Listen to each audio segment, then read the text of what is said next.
Yo, what's up? Ano daw yung pinagkaiba ng major sa minor? Hindi po ako professional na gitarista. Nagtuturo lang po ako base sa alam ko, sa sarili kong research experience.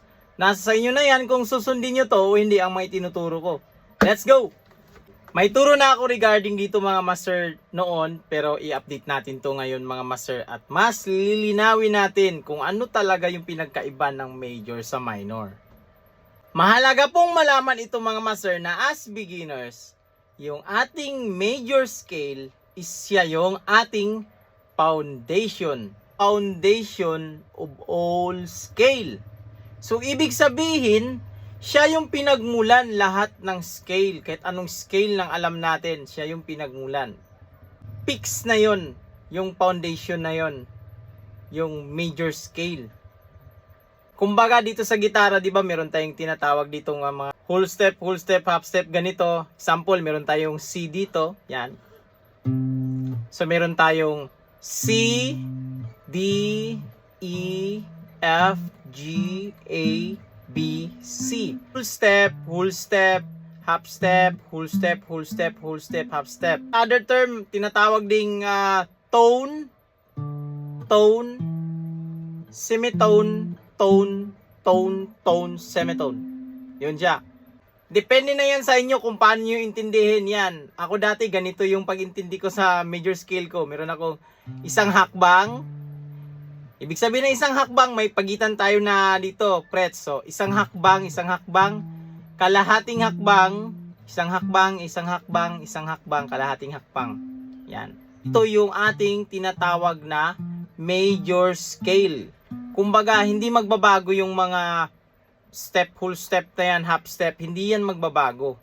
Lagi nating sundan yan. Basta't mag-start tayo doon sa gusto nating scale. Example, gusto natin yung F major scale. So, susundan lang natin yung step. So, meron tayo dito yung root. Meron tayong whole step, half step, whole step, half step. Yan. Makukuha natin yung major scale sa kahit anong key. Ipapaliwanag ko sa inyo mga master kung bakit nagkakaroon ng minor scale. Example lang, ito yung ating C major scale.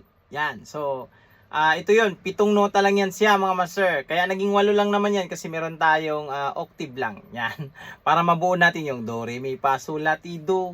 Yan din yan yung major scale. Binasi kasi yan doon.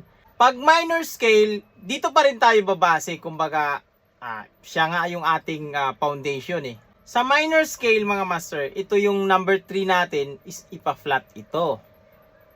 Flat yung number 3, number 6 natin flat, at yung ating number 7 flat.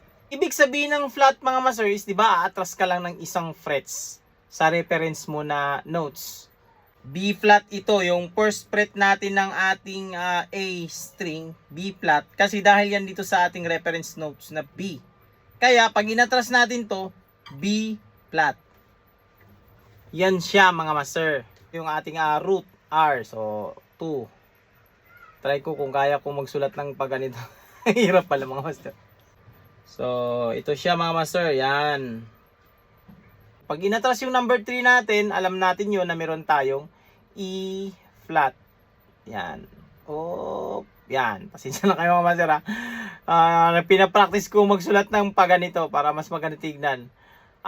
Yung ating number 6 ganun din. Gagawin natin siyang flat. So, E, yan. Flat. Yun. At yung ating number 7, yung B, gagawin nating B flat. Yan. Sana naintindihan nyo yan mga sir. Ito na ngayon yung mangyayari sa ating scale. Meron na tayong C, D, E flat, F, G, A flat, B flat, then yung kanyang octave. Yan. Yan yung ating C minor scale. Pag sa gitara, ito muna yung ating major scale. So sa C, meron tayong C, D, E, F, G, A, B, C. Then sa ating C minor, meron na tayong C, D, E flat, F, G, A flat, B flat, C. Yan. Kanyang mga agwat iba na rin. Hindi na siya kagaya ng major natin na meron tayong whole step, half step, whole step, half step. Yung ating minor is meron ng whole step, half step, whole step, whole step, half step, whole step, whole step. Ganun siya.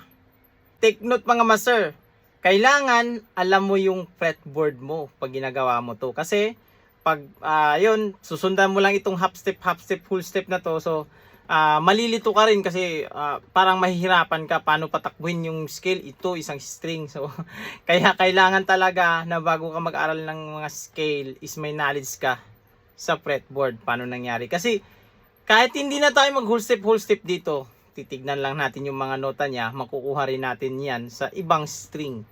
Yan. Kasi alam na natin yung fretboard.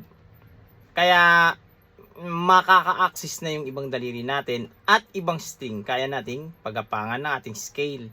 Sample ito. Yan yung C major scale. Pakinggan nyo. Comparison.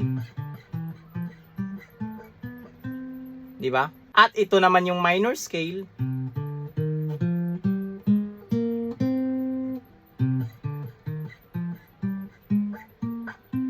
Diba? Makaka-access ng lahat ng string at daliri mo magagamit mo is magiging madali na lang ang lahat. Basta't alam mo yung fretboard. So ito lang yung tandaan yung mga master. Pag sabing major scale is fix yan. Yan, fix na to. Solid kumbaga. Kasi foundation siya. Pag minor scale is parang hindi siya stable yung tunog, di ba? Parang hindi stable. Parang lagi kang may inaabangan.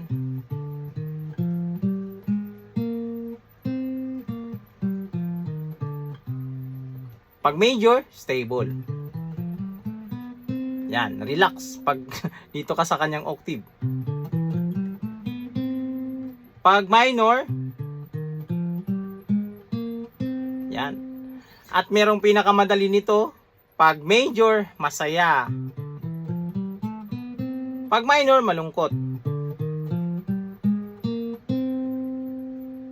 Kaya nga pag i-chords mo to pag major, masaya.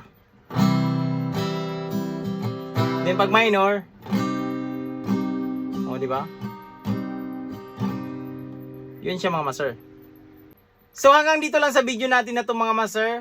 Sana wag itong kalimutang i-share sa mga kaibigan nyo, kakilala nyo na mahilig sa gitara. So this is Mark Music. God bless you all. Peace out.